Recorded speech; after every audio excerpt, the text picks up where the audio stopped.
I'm going to try something a little new here to see how it works out. I already talked to the AV folks. For the next 30 minutes, I want you to forget everything you've ever learned about pillowcases, okay? Because for the next 30 minutes, I'm going to be talking to you about the best practices and lessons learned from our digital transformation at my company, General Dynamics. As I said, I am Valentin Bustamante. Imagine a world where your engineering teams can design, test, and iterate faster than ever before with fewer errors and better collaboration. By shifting from traditional document-based methods to model-based digital engineering, we can achieve this. And why? Because we know that document-based engineering can be wasteful, time-consuming, laden with defects, and frankly, the technology has caught up to the dream. Here we are in 2025, and we have all the ability to make this happen. So I'm here to talk to you about some of the best practices and lessons learned that we've learned in my company. Thanks. Oh, it's not over yet.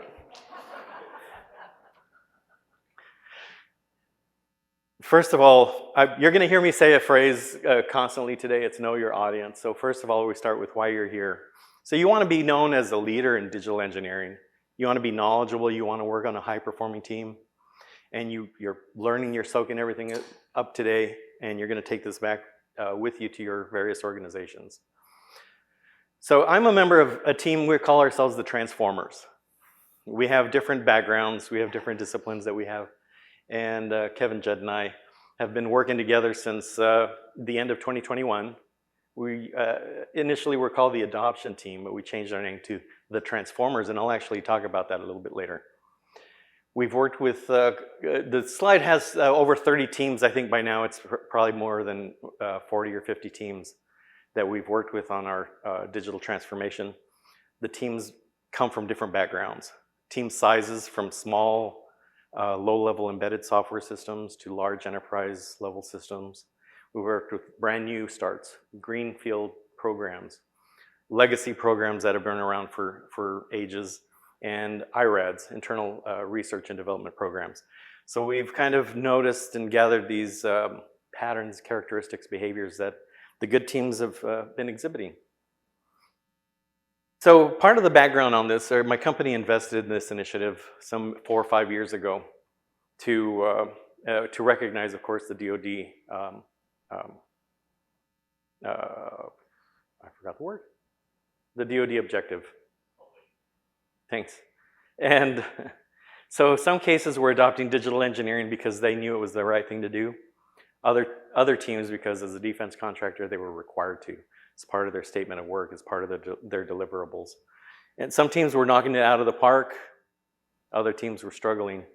And we've seen the spectrum of engineers that have been really willing to jump right in, and others that are struggling and kind of flailing around. So our transformation into digital engineering, of course, started with model-based systems engineering. So you'll kind of hear me use the two interchangeably. So I'll start first by talking about some of the teams that have been knocking it out of the park and some of the characteristics that we've observed. So the first is a mental thing. It's this cognitive thing of acknowledging, making that acknowledgement that there's a lot to learn.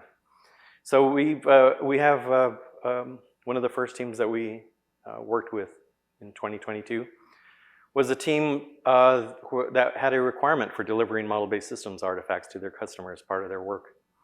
They dabbled with MBSE before, but they didn't really have a solid foundation with it. So my company offers training, internal training and instructions.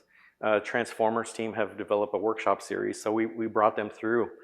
And they knew that they had a lot to learn. So that was part of the first acknowledgement.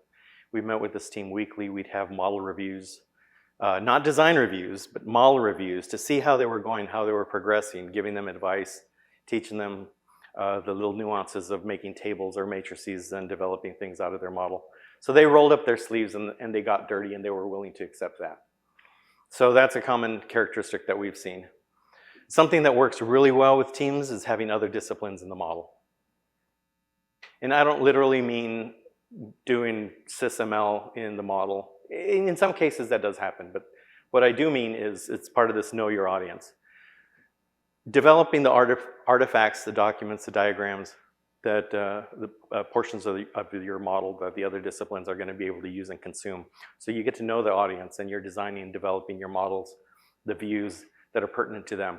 Whether it's integration and test teams, software teams, hardware teams, you get to know your audience and you're building your model and you're sucking them in. They're getting encouraged to learn almost by osmosis. There was a team that had an informal design review with their model, and one of the FPGA designers, asked, hey, can we is this a tool that we use? Can we put our memory maps on it? Is this something that we could do?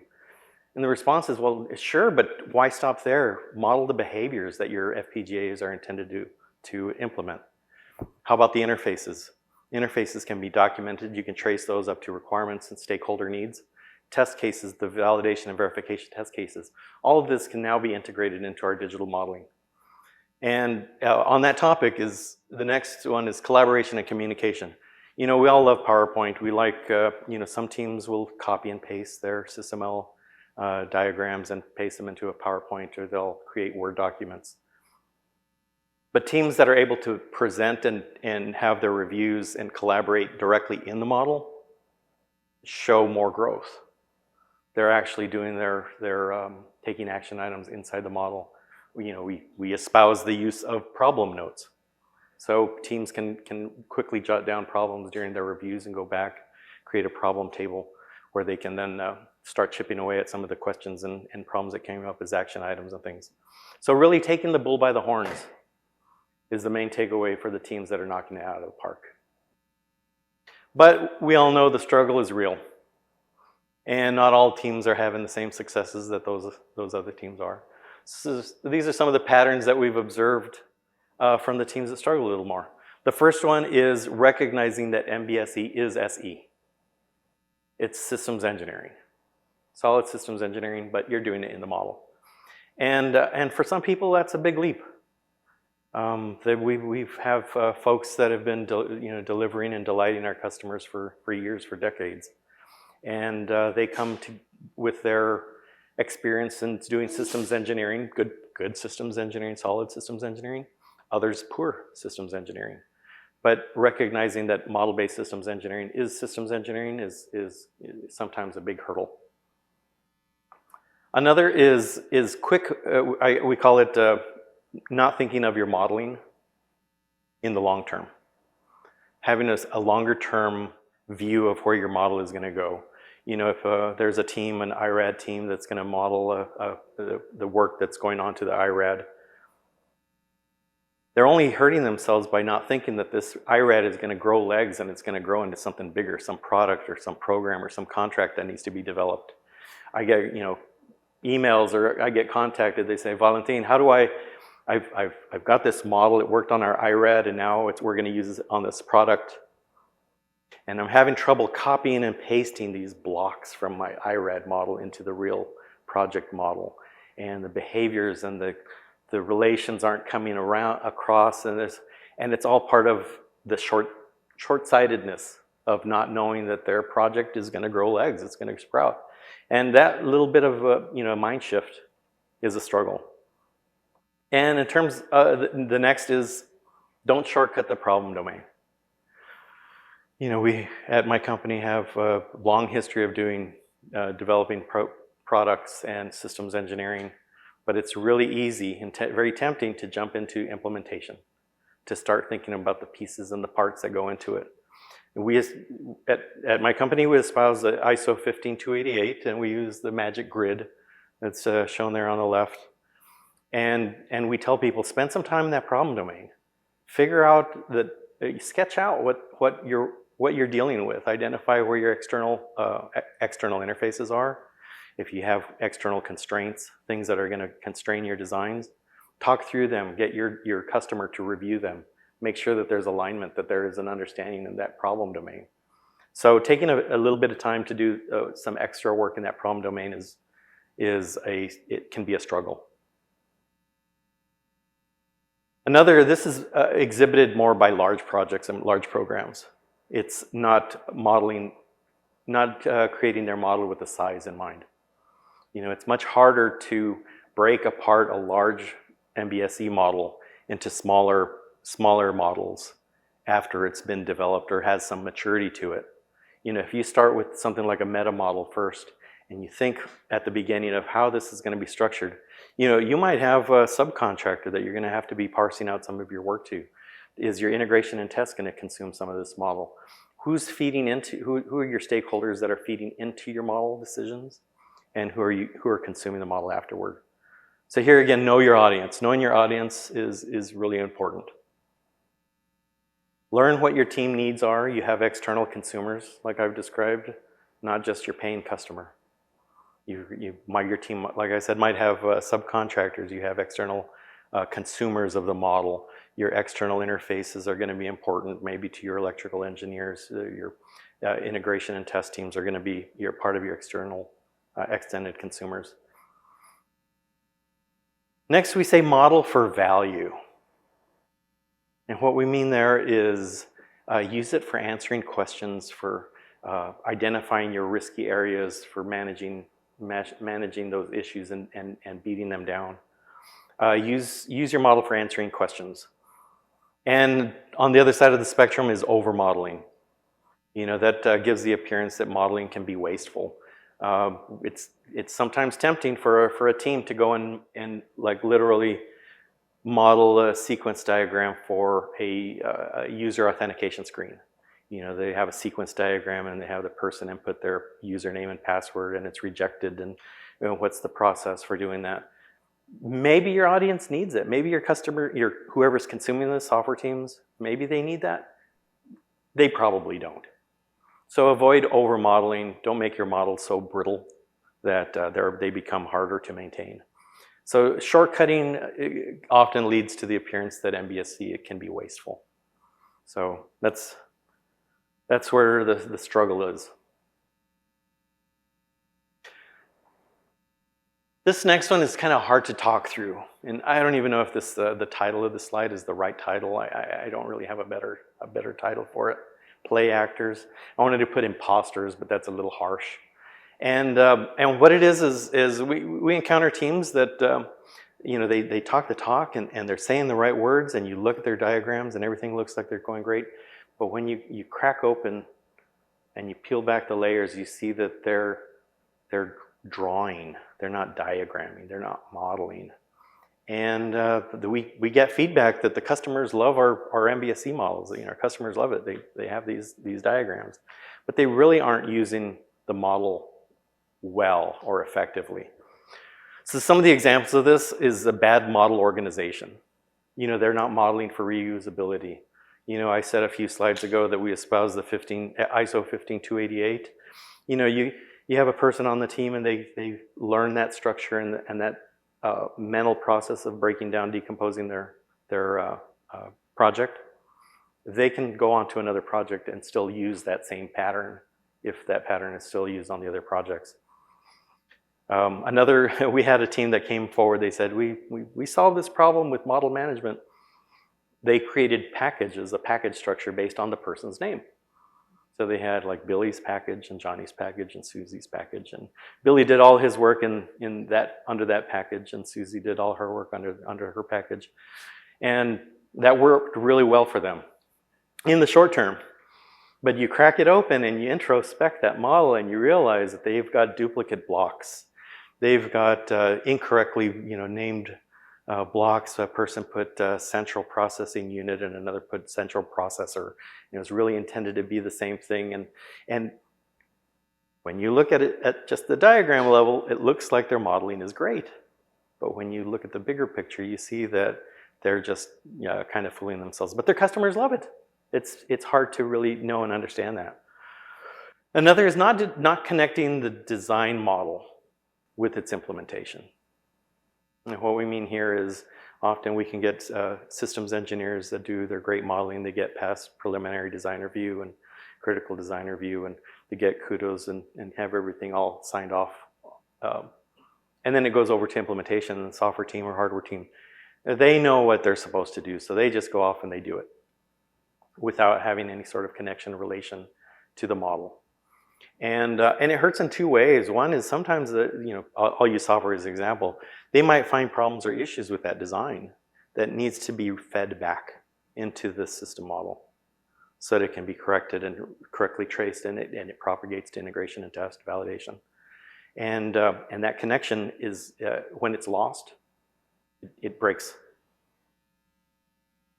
Another is creating diagrams in drawing tools like Visio or PowerPoint, and then turning them over. I think David called them to the modeler. Here, Billy, here's my Visio diagram. Go and put it in the model. And they go and they do that. And I've seen these Visio diagrams. I'm sure we all have. It's a Visio diagram where it has components of architecture represented as blocks, and they're colored. And then there's physical parts with part numbers all on the same diagram. Maybe they have a bubble over here that has a future concept that's for their growth. It's like, here's a Visio, and it shows our whole roadmap all mashed into one. And then Johnny and Susie have to go and put this in the MVSE model. And they do it, and they struggle, and it happens, and the customer likes it, and they get good reports, but they're doing the work twice. The chief engineer, lead engineer, likely should have been doing this in the first place, in the model, at least learning, or at least pair programming, pair development with the person, the modeler. We want to get away from the word modeler. So we have systems engineers that just work in the model. So this is really hard when you hear feedback from, when my team, the transformers, will approach the teams and ask how we can help. And they said, you don't understand, Valentin, our customer loves our diagrams. We're doing great. But it propagates bad patterns too, because at some point these systems engineers are going to be pulled off, plucked off, and assigned to other projects, and they bring the bad habits, the bad hygiene, and these bad patterns with them. So we want to avoid that. And it's hard, right? And leaning forward, I want to give kudos to a team. We have a team within my company. I work with the mission systems part of General Dynamics, and we have an office, and they've gone full bore. 4 or 5 years ago, they had very little experience with model-based systems engineering, and through their own drive, their personalities, and strong leadership, they are moving. They're leaning forward. They are really moving the bubble for the growth for the entire company. They listen to their customer. They hear what their needs are, the customer needs are. They can come back later with diagrams. Something that's keeping the customer up at night. They can represent this in the model and say, look, this is what we heard you talk about. This is how we can solve it. This is how we can work with you. And it's really working, and they're getting recognized by their customers as well. They're leaning forward by attending their local INCOSE chapter meetings. They attend conferences like this one. And then they come back and they give reports. They give a little lunch and learn, or they talk about and describe what they've learned from their chapter meetings or conferences. Like I said on the first slide, they acknowledge that there's room to grow, where their shortcomings are. And the way they attack it and the way they share their knowledge is infectious. It really gets others within the whole company excited, and it's pushing, moving forward. Told you I was going to come back to transformation earlier. So when we first started, our team name was the adoption team. But we figured that adoption is kind of more, at least with us, related or connected with the learning of the tool, incorporating the new tool, how to get it into our common practice. So we've started using the word transformation, which is the growth part. It's the culture part. Getting it out throughout the other disciplines. So we've got leadership support. We celebrate quick wins. My company keeps metrics, and we show when MBSE is providing value over document-based engineering on various projects and programs. And my company as a whole is leaning forward, by adding digital threading and digital twinning into our ecosystem. So we are, this has been I love my job. This has been a great couple, 3, 4 years that I've been on this with this assignment. So here are some takeaways. Know that there's a lot to learn. As an individual contributor, you got to be safe. Feel safe in asking for help. Have a forum where you can ask for help. You know, don't spin if you have a problem. This is actually hard when you're in the spin, when you're deep in the spin. It might be that you're banging your head against the tool. It might be that you're banging your head against the design. It might be that you're banging your head against configuring some meta search or some aspect of it that you're struggling with. When you catch yourself in that spin, feel comfortable asking for help, because you're probably not the only person that's encountered that kind of problem before. And share what you learn with others. Build that community. So we have a community at my company. We meet bi-weekly. We have a bi-weekly meeting we call our office hours, where people can dial in if they have questions, they have problems. And people dial in sometimes just to hear what other people are having problems with. And it's an open forum. People can unmute and answer, help. Oh, you had a problem with this VTL script, and somebody will say, we had that problem before and this is how we fixed it. Or we had a workaround, and we have all this ability this way to share and convey our knowledge. So roll up your sleeves, know that you're going to make mistakes. We have a phrase, fail fast, fail often. I didn't invent it. But recognize that you're modeling, and you're modeling for value. You want to avoid check the box modeling. It's where you're doing drawings in the model. And get your peer disciplines collaborating into the model. So we all have a lot to learn, even for our subject matter experts. And I think most importantly is having leadership, not only bought in, but committed. Because we really see a difference when teams have that leadership that's bought in. So my company has been maintaining a repository of documents, lessons learned, best practices, tips and tricks. As I mentioned, we're investing in threading and twinning infrastructure. We have the whole notion of coaches and champions, mentors and advocates. And we have the Transformers developed a series of workshops. We have our internal training that we provide and try to give everybody a consistent learning experience.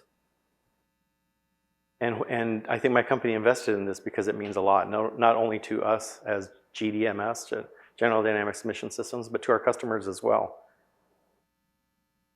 Because by shifting from traditional document-based methods to model-based digital engineering, we can design, test, and iterate faster than ever before with fewer errors and better collaboration. It enables us to create digital interactive models that can be easily updated and shared in real time, ensuring everyone is on the same page, reducing misunderstandings, improving efficiency, and accelerating our development cycles. Thank you. I'm Valentin. Thank you so much.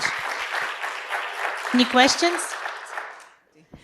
Hi, Valentin. Thank you for the presentation. Very informative. And I especially liked your point about knowing your audience and trying to avoid over-modeling.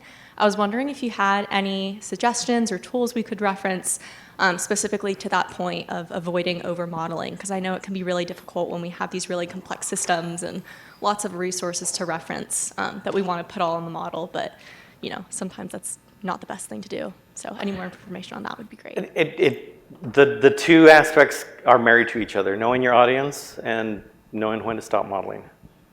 So the advice I'm thinking of right now is just having frequent reviews, getting fast feedback.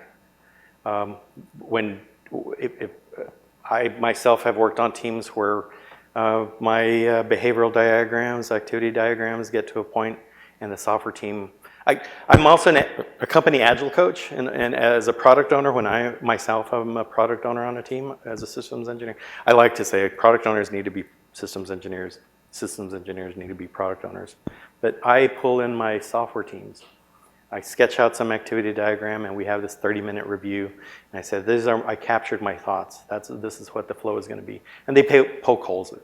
They add corrections. They we basically rectify as a kind of a mob development effort. Quickly, 30 minutes, and we get a very effective use of our time. And sometimes at that point, the software developers are say, we got it, that's enough. And other times, well, we still need to figure out how this coordination, synchronization, message exchanges is going to happen. So that's our own litmus test. It's tough. It's tough, but yeah. Thanks for the question. How do you show the metrics and the values you had mentioned, like a repository of those? Yeah, we have. The answer is it depends about what your definition of metrics is. It's complicated. Some projects is easy. I'm going to use air quotes. A legacy program that's been around for years, that has a lot of tribal knowledge in it, and then the customer asks for a tech insertion, and you can say that this tech insertion is similar to this other thing, and then you can compare the results, the development time it takes, defect times, and you can show if there's any deltas or differences that way. That's an example. Hi.